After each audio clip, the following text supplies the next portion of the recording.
السلام عليكم فراشاتي. وصفة اليوم تحلية الموز بالكراميل من أبن وأقدم الوصفات.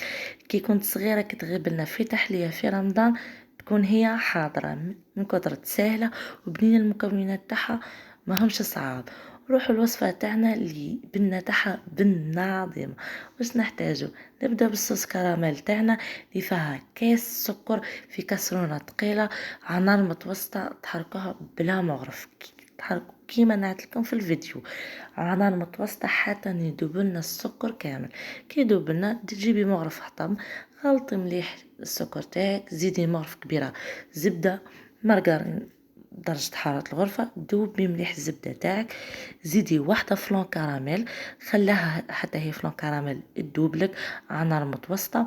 كي تذوب مليح زيدي نص كاس ما فيه مغرفة صغيرة مايزينا، ما دارليش الفيديو تاع الماء ونشا نورمال. اني قلت لكم خلطوا مليح كلش حتى يذوب لنا كراميل، حطوه في كاس وخلاها تبرد.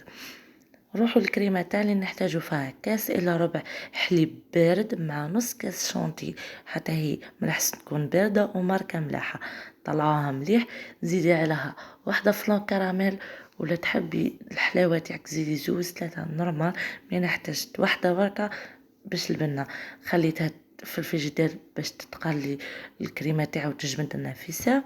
درت لي بودوار تاعي شمختهم في الحليب، تقدري الحليب ديري فيه ذوق الكراميل، تقدري ديري قهوه كيما يحبلك، ديري طبقه من لي بودوار، طبقه من الكريمه. ولهنا نسيت البنان وفوق الكريمه في النص، يعني ديري لي بودوار كريمه، لي البنان ولي بودوار وكريمه، بعد زيد تحطي بنان نسيت.